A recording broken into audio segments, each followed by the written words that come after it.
Internets, this episode of Mogul is brought to you by Spotify. And guess what, Mogul fans? You can listen to this podcast and tons of others on Spotify. It's super easy. Just go to your Browse tab and look for the podcast section, or use the search function to look for your favorite shows. To learn more, head to spotify.com/podcasts. That's spotify.com/podcasts.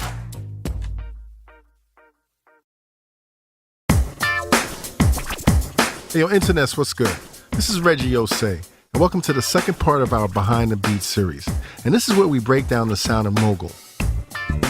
Now, in the first episode, we spoke with the composers who made the show's original music, Prince Paul, Don Newkirk, and Nana Kwabena. And if you haven't heard that episode, I suggest you go back and listen to it right now. Okay, so today we're going to focus on sound design. I mean, you know, the way the music is mixed, the way the sound effects are layered in, and building all of those memorable moments and scenes where your mind makes its own movie. Now, I'm joined in the studio by two people who made all of this happen, Haley Shaw and Matthew Boll. Guys, can you explain what you did on the show? Sure. I'm Haley Shaw. I did sound design and music for the show, and I also mixed all the episodes. My name is Matthew Boll, and I was the music director on the show. As the music director, I would do a lot of back and forth with the artists that were writing music for the show. And then I was also a part of the bigger conceptual ideas of how we were going to use music and what that was going to mean for the show and how it was going to help the narrative along. Well, I'm sure I'm not the only one that's telling you guys that you guys did an amazing job. Thanks. Thank you. Yeah, for real. So let's talk about sound design. Things like gunshots and glass breaking, especially like the shattered glass aquariums and bottles popping. Haley, can you talk to us about how you approached the show with regard to these sound elements? For me, the biggest thing was, I started listening to these stories, and everyone who was interviewed for this show tells such good stories and does such a good job of painting a picture. And so I wanted these scenes to really feel surreal, but also very visceral. I tried to focus on what they actually would have remembered most and exaggerate those things. So these moments I wanted to blow up and make larger than life, like the giant aquarium crash, the bottle breaking over Fat Joe's head, his alleged shooter's head. Yeah. The white meat. Exactly.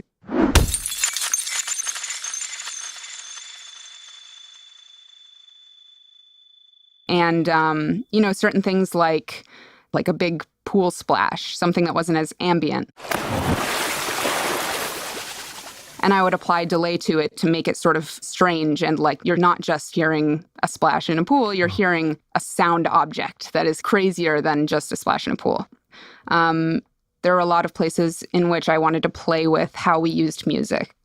I wanted to create times where we weren't sure if the music was supposed to be in the scene that we were listening to or if it was supposed to be scoring. So was it part of the party scene? Was it the music playing at the party? Or are we hearing it as scoring that's directing our emotions or directing the narrative along? So I wanted to play with that a lot. There's a lot of freedom with working with just audio in that way where you can... It is a very musical endeavor to make podcasts because it's about pacing and composition. And, we talk about beats all the time. This beat and this beat and this beat, like almost as if we're making a song. And so when you actually put music in it, it's like a sixth sense of like, this is happening like this. Let's make the music happen the same way or vice versa. And so... Even with scoring, a lot of times I'll bring in scoring and then I have a specific time that I want to bring in your voice that's kind of lyrical. Like I want it to be where lyrics would be over that track. I don't want them to really start at the same time almost ever, things like that. So you really get into a rhythm with it, and it is very musical, as you said. I think it's amazing that this story of Chris also provides a history of like a brief history of the music. Growing up in hip hop, still I'm like to this day I'm still baffled and amazed by how some of my peers could create some of this stuff out of nothing. Yeah, right. Totally. There's so many great moments in this series with music and with sound. Haley, what's your favorite musical moment? My favorite musical moment probably has to be in episode 3. Warren G is describing the parties that they would Yes. throw, the Def Jam parties. And for me, it was just really fun because not only did we have music from Nana that really captured that essence of just a huge, incredible mansion party. Right. And also capturing, I would say, the West Coast sound, which is the G-funk and that gave me some really good moments to play around with. So, we start outside at that party. We're outside by the pool, and his music is there. We swell into it.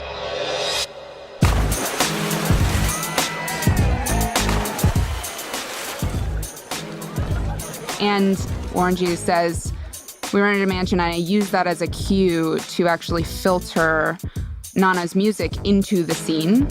We rented a mansion, and we had shuttles. So I actually filter it down so that it sounds like it's maybe coming from inside the house and you're outside Love front. That. Right. And I use a champagne cork pop in order to do that.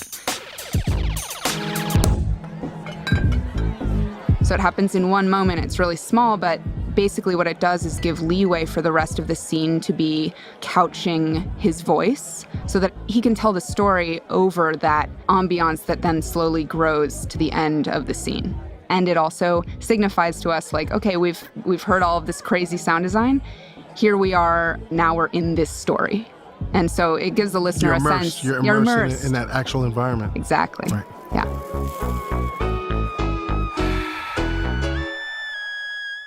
Amazing. Matt, what about you and why? I think one of my favorite musical moments was talking about how Kool Herc made his breaks and how that started hip hop. The idea that he remixed a song by the Incredible Bongo Band that was a remake of a song called Apache by a different band. It was five times removed. Yeah. And he made something new out of it.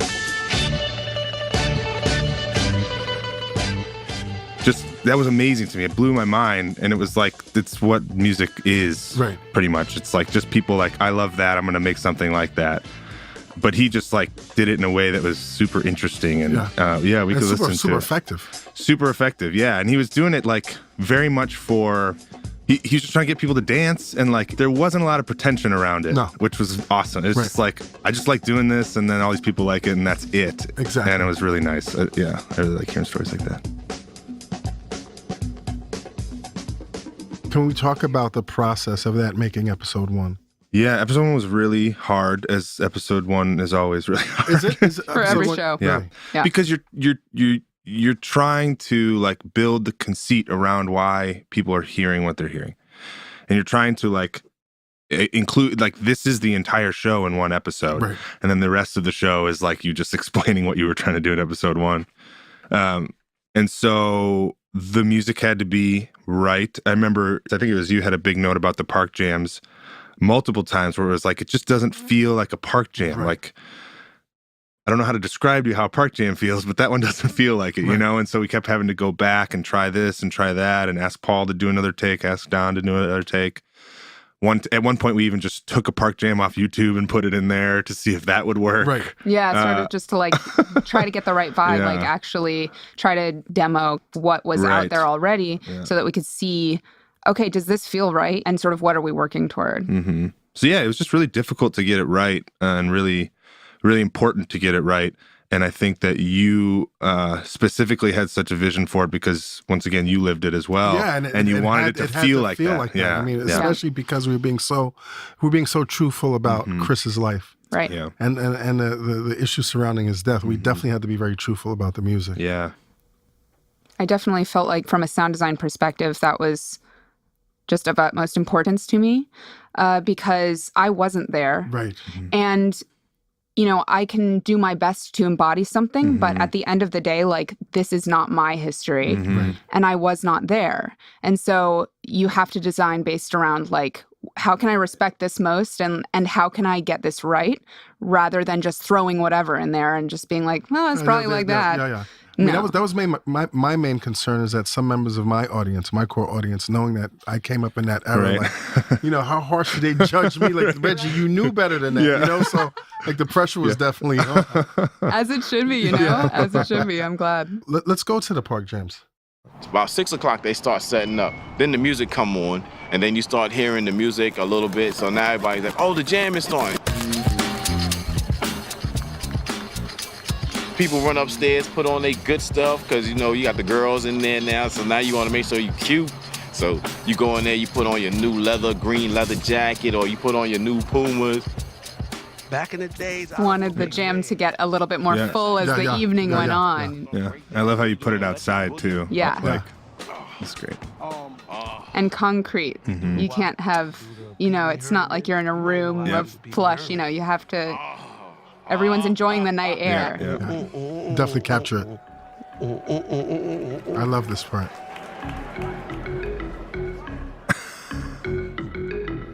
Get busy, y'all.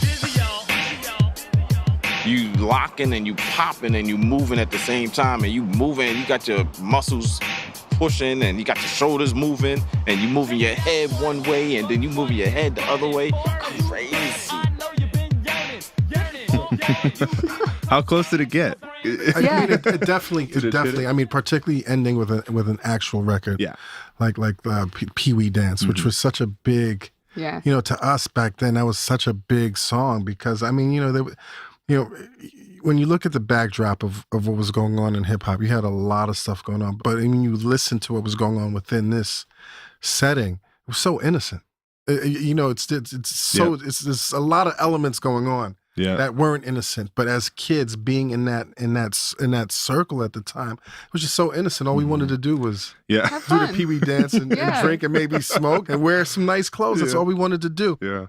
How many versions do you think it took you to get this right? Well, we started very early. This was actually the very first scene that we ever tried to score / sound design with a totally different composer that didn't end up working on the show at all. Right. Like, I don't know, right? Like 20 at least. Oh Jesus. man, I don't even know. Yeah, maybe I don't know how many you did, Well, but I did like 10 just with other composers and stuff. So working on this scene was really fun, Right. and I got to play and sort of tweak the more we worked on it. I would say my second favorite part is having to walk through, and I think you guys did an amazing job of depicting, or at least trying to explain, the difference at that time between the New York sound and the West Coast sound, and really just having to pull out of myself and things that I've learned over the years, or things that I've heard, really what makes both sounds so different, and just how those sounds are really closely associated to the environment. New York is a completely different environment than Los Angeles. And so going into that was pretty fun. Yeah, I loved working on that part. I'm glad that you mentioned that part, because that was one that gave us a lot of trouble, because we really wanted to get it right. And at first we had a bunch of different references that we were working with.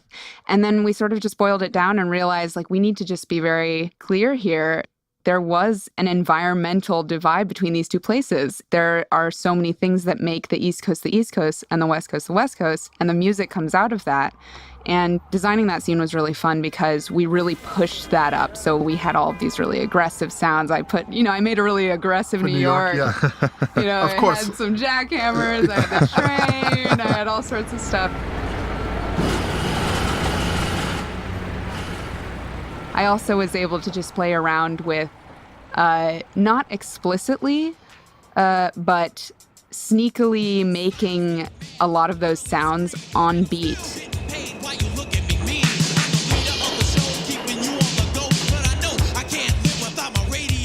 Wow. Look at that. Yeah. And like that was something that we had conceptualized, and then I had a wave take us into the West Coast.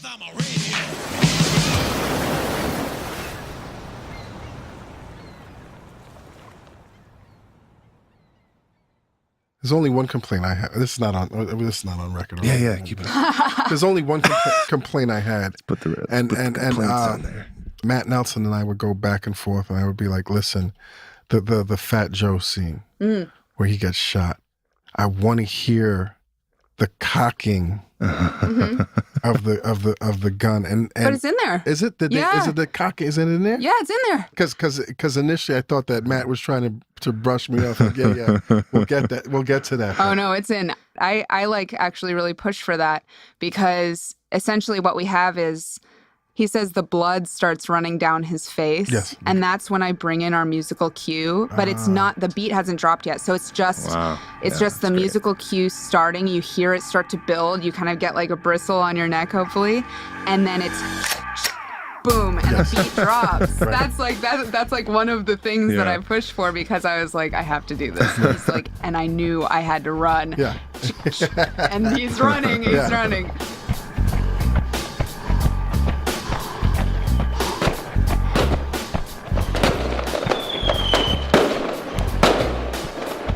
And I actually love like the way you combine the sounds of a gun being fired as well as popping of like fireworks because it was 4th of July and it was just like so it brings that chaotic sense of like what the hell's going on? Where am I? Am I being shot at? Did I get shot? Are those gunshots or those fireworks? Right. It's amazing. There is a thing that I think happens where when we're building this stuff, a sort of literalism kind of seeps in. And like people want to hear things exactly how you think you're supposed to hear it. Right.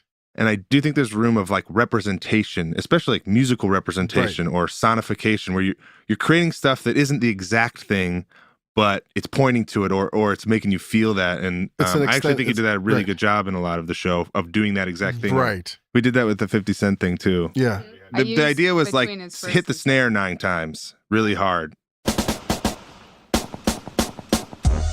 And so the snare's representing the gunshots rather than like a pow, pow, pow, pow. But I think we ended up we ended up having a combination of the two. But it was like a musical way to do this very obvious thing that we had to do. Ill, man. Yeah. That's ill.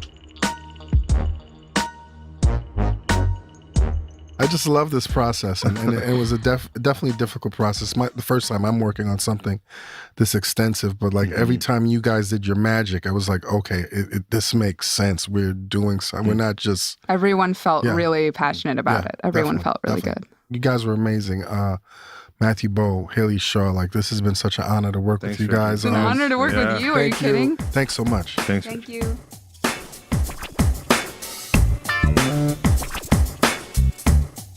Hey, yo, Moguls, thank you so much for hanging out with us for this final installment of Behind the Beats. This episode was produced by Meg Driscoll. Our senior producer is Matthew Nelson.